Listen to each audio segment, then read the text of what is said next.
திருமண வழி சொந்தங்கள் நிறைய இருக்கிறது. உங்களுக்கு தெரியும், ஒரு பெண் உள்ளே ஒரு புகுந்த வீட்டிற்குள்ளே காலடி எடுத்து திருமணத்திற்கு பின்னாலே வைக்கிறாள். அங்கே அவள் பார்ப்பது மாமனாரை, மாமியாரை, நாத்தனாரை, கொழுந்தனை, அப்புறம் அப்படி சின்ன மாமியா, பெரிய மாமியா, சின்ன மாமனார், பெரிய மாமனார், நீண்டு செல்லும் இப்பட்டியல். ஒரு புகுந்த வீட்டிற்குள் நுழைகிற போது ஒரு பெண்ணை சுற்றி நிறைய சொந்தங்கள் இருக்கிறது.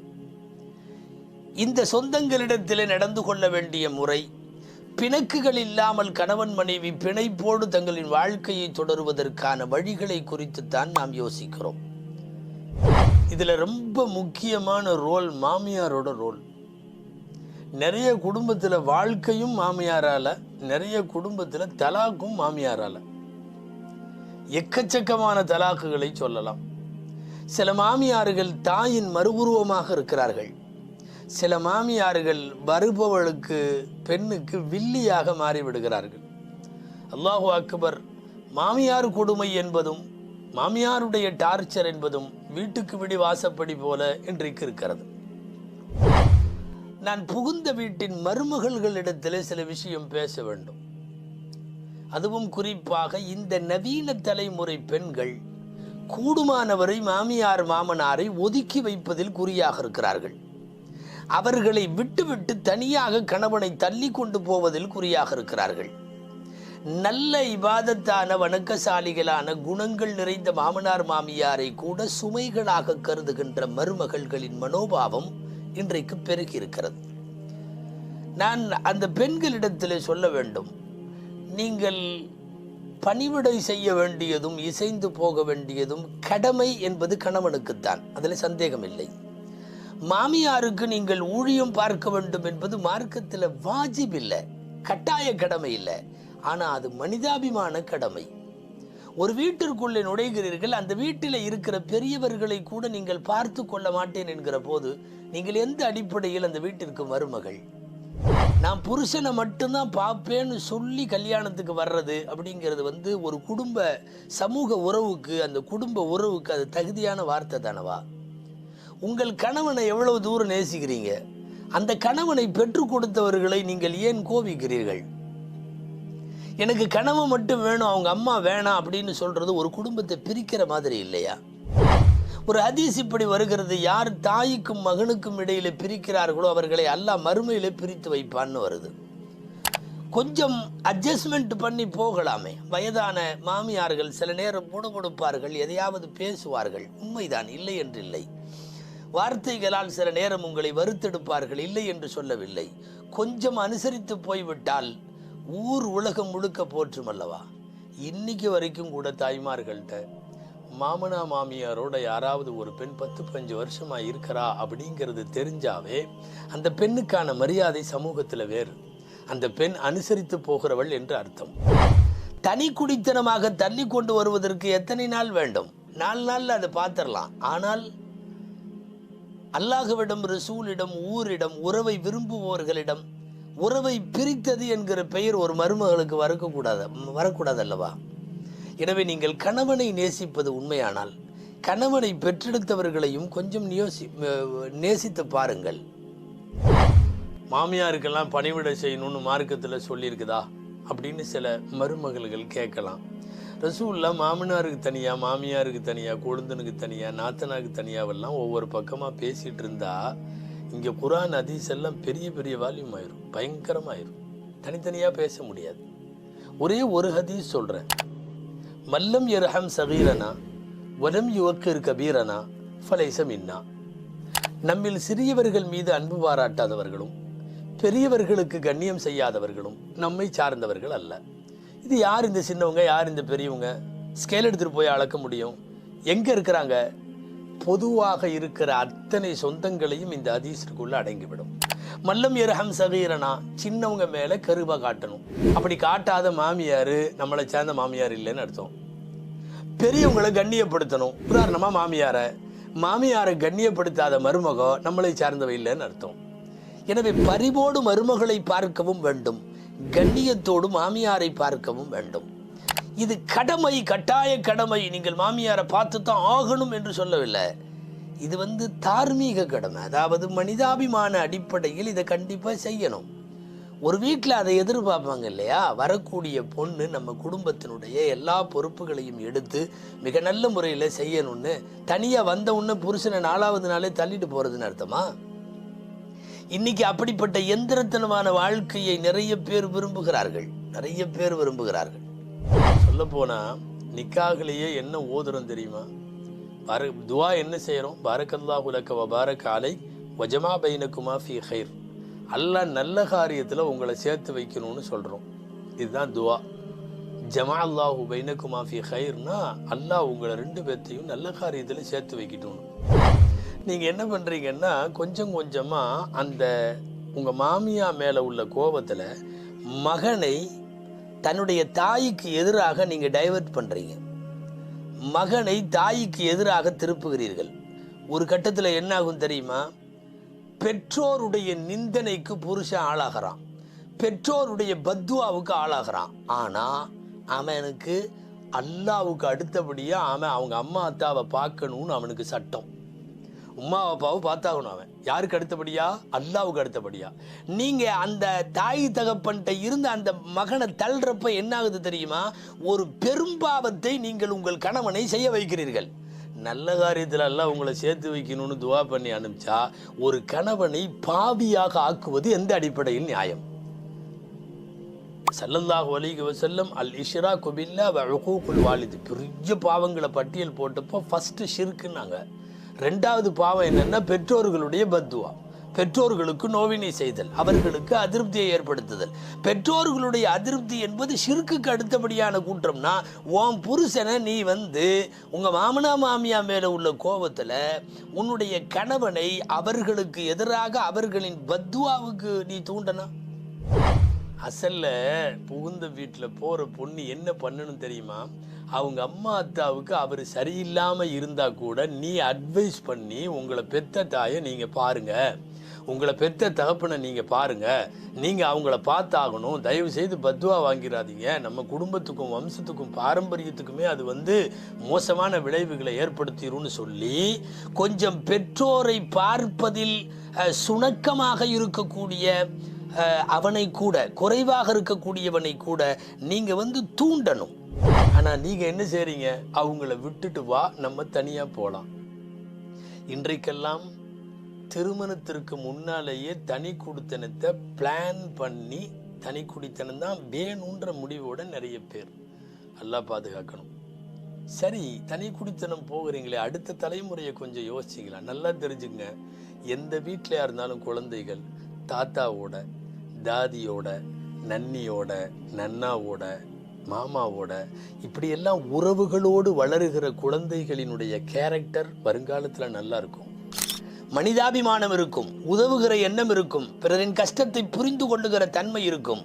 நீ தனி தீவு மாதிரி நேராக நீயும் புருஷனும் மட்டும் குழந்தையோடு போய் ஒரு அப்பார்ட்மெண்ட்டில் உட்காந்துட்டு 3 பேர் ஆளுக்கு ஒரு மூஞ்சியை பார்த்துட்டு உட்காந்துருக்கிறீங்க. அந்த குழந்தைக்கு பெரியவர்களின் பண்பாடுகள், உறவுகளினுடைய அற்புதமான உன்னதங்கள் எதுவுமே தெரியாது. அப்படி ஒரு வாழ்க்கை தேவையா? ரொம்ப அவசியமாக தனி குடித்தனம்தான் தேவைப்படுகிறது என்கிற பட்சத்தில் அந்த பெற்றோர்களை அனுப்பி வைக்கிற எந்த அதிருப்தியும் இல்லாமல் செய்யப்படுகிற விஷயம் வேறு. ஆனால் இன்னைக்கு வர்றதெல்லாம் நிறைய பிளான் பண்ணி தனி குடித்தனம். எல்லாம் பாதுகாக்கணும். இது ஒரு பெரிய பாவம். இதில் இருந்து பெரியவர்களோடு நம்முடைய குடும்பமும் குழந்தைகளும் வளரலைங்கிறது பெரிய ஆபத்து. இதெல்லாம் புகுந்த வீட்டில் பெண்கள்ங்கிற இந்த தலைப்பினுடைய ஒரு பகுதி. நான் இன்னொரு பகுதியை பேசுகிறேன். கண்ணியத்திற்குரிய மாமியார்களுக்கு சில வார்த்தைகள். தயவு செய்து மருமகளை டார்ச்சர் பண்ணாதீங்க.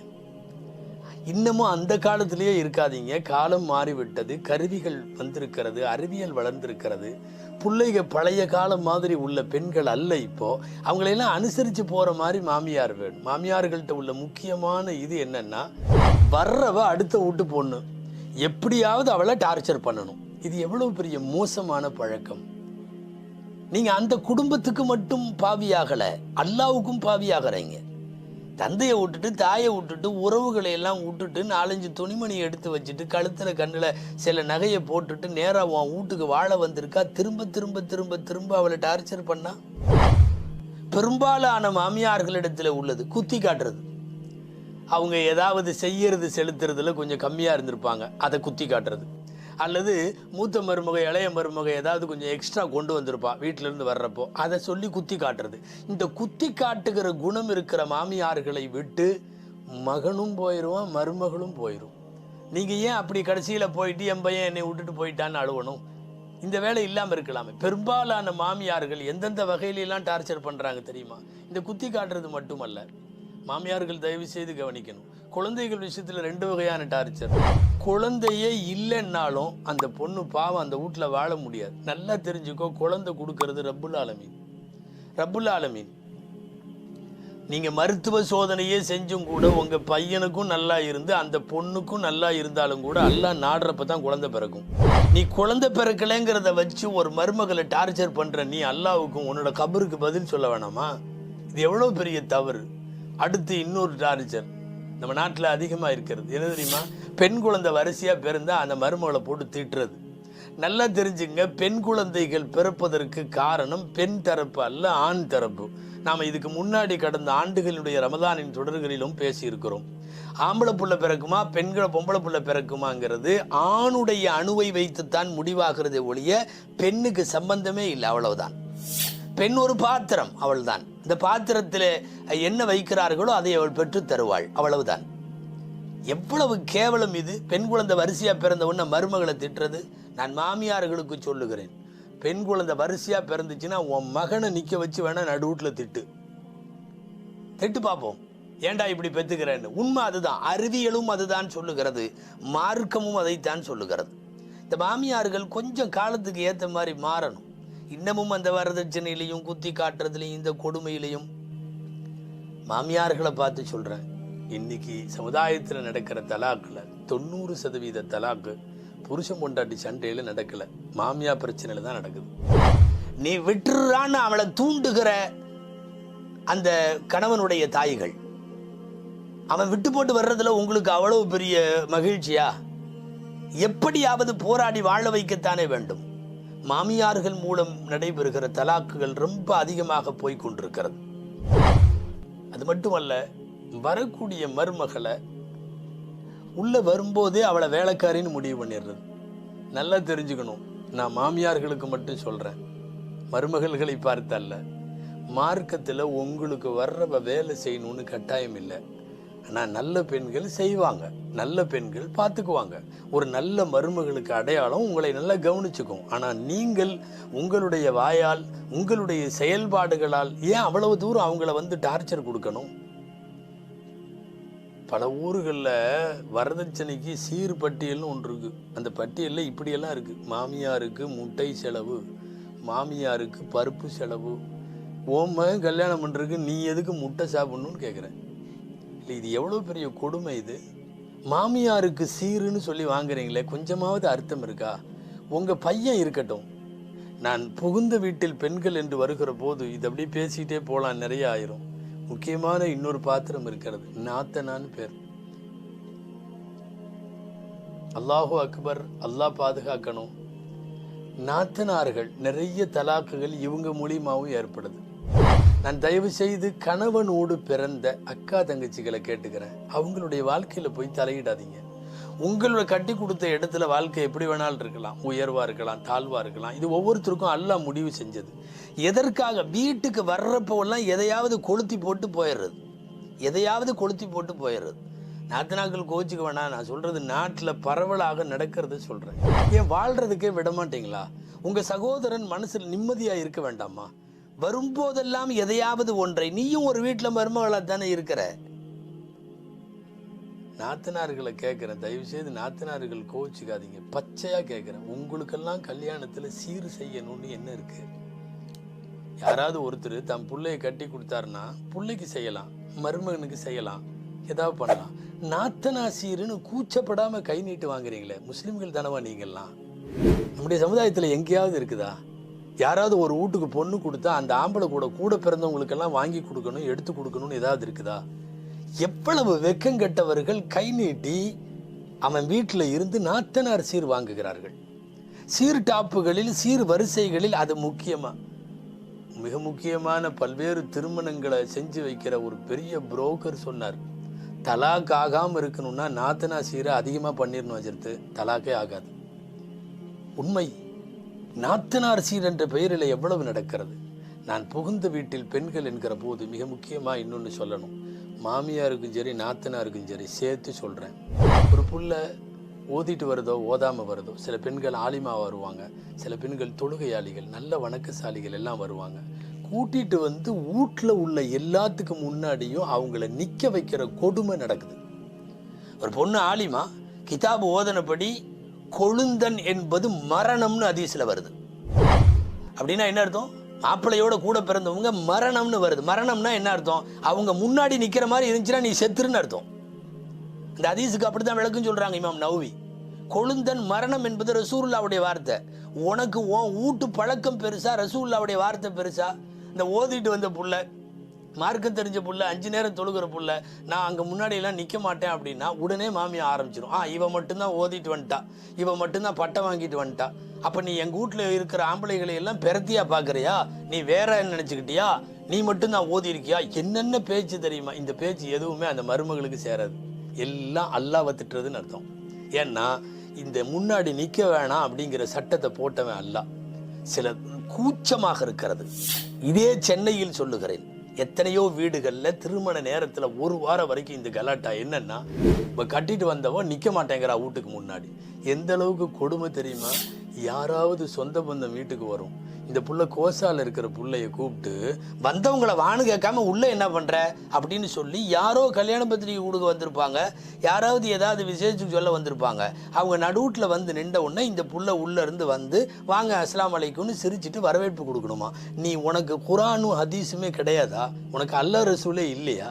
எந்த அடிப்படையில் ஒரு மருமகளை கூட்டி வந்து ஒரு பிற ஆடவருக்கு முன்னாலே நிற்கிறீர்கள்? அவள் நிற்பதற்கு அனுமதிக்கப்பட்டது கணவன், தந்தை, சகோதரன், இப்படிலாம் ஒரு பெரிய பட்டியல் இருக்கு. நீ அதை விட்டுட்டு வர்றவன் போறவன் முன்னாடி எல்லாம் நிற்க வைப்பது என்பது எவ்வளவு மோசமானது. நான் புகுந்த வீடு என்று சொல்ல வருகிற போது கடைசியாக ஒரே ஒரு விஷயம் சொல்லிவிடுகிறேன். அன்பிற்குரிய மருமகள்களுக்கு சொல்லுகிறேன், இந்த வீட்டில் நடக்கிறத எல்லாத்தையும் உங்க வீட்டுக்கு ஃபோன் பண்ணி பேசக்கூடாது. சும்மா சின்ன சின்ன பிரச்சனையெல்லாம் சொல்ல வேண்டிய விஷயங்கள் மாத்திரம் சொல்லலாமே ஒழிய, குறிப்பாக இந்த மொபைல் போன்கள் வருகைக்கு பிறகு, அதுவும் இலவசமாகவே நீண்ட நேரம் பேசுவது என்று ஆனதற்கு பிறகு, அம்மாவுக்கு, அக்காவுக்கு, தங்கச்சிக்கு, அண்ணனுக்கு, பாபிக்கு எல்லாத்துக்கும் போனை போட்டு இந்த வீட்டில் நடக்கிற சொல்லவே கூடாத மேட்டர்களை எல்லாம், உப்புச்சப்பு இல்லாத மேட்ரு, மத்தியானம் சாப்பாடாக்கல, மாமியா படுத்து தூங்கிருச்சு, அந்த அம்மா தொழுகிறது இல்லை, எதோ அந்த வீட்டில் இருக்கிற முருங்காய் மரத்தில் முருங்காய் விளையிறது இல்லைங்கிற வரையும் எல்லா விஷயத்தையும் பேச. முதல்ல புகுந்த வீட்டிற்கு போன பெண் பிறந்த வீட்டிற்கு எல்லா தகவலையும் முதல்ல தெரிவிக்க கூடாது. எது நல்லதோ அதை சொல்ல வேண்டும். ஒரு சண்டைக்கு காரணமாக இந்த போன் தொடர்புகளும் எல்லா விஷயத்தையும் சொல்லுவதும் தான் பெரும்பாலான இடங்களில் பிரச்சனையாயிருக்கிறது. எனவே அன்பு சார்ந்தவர்களே, புகுந்த வீட்டில் மரியாதையோடு மருமகள்களை நடத்துங்கள். மாமியார்களே, காலத்திற்கு ஏற்றவாறு கொஞ்சம் நெளிவு சுழிவோடு அனுசரணையோடு மருமகள்களை அணுகுங்கள். உங்களை உடன் வைத்து பார்ப்பார்கள். தயவு செய்து டார்ச்சர் கொடுத்து அவர்களின் தனி குடித்தனத்திற்கு வித்திடாதீர்கள். எல்லாம் வல்ல இறைவன் மகிழ்வான, மன நிறைவான, மகிழ்ச்சி பொங்கும் குதூகலமான குடும்பத்தை அல்லாஹ் நமக்கு ஏற்படுத்தி தருவானாக.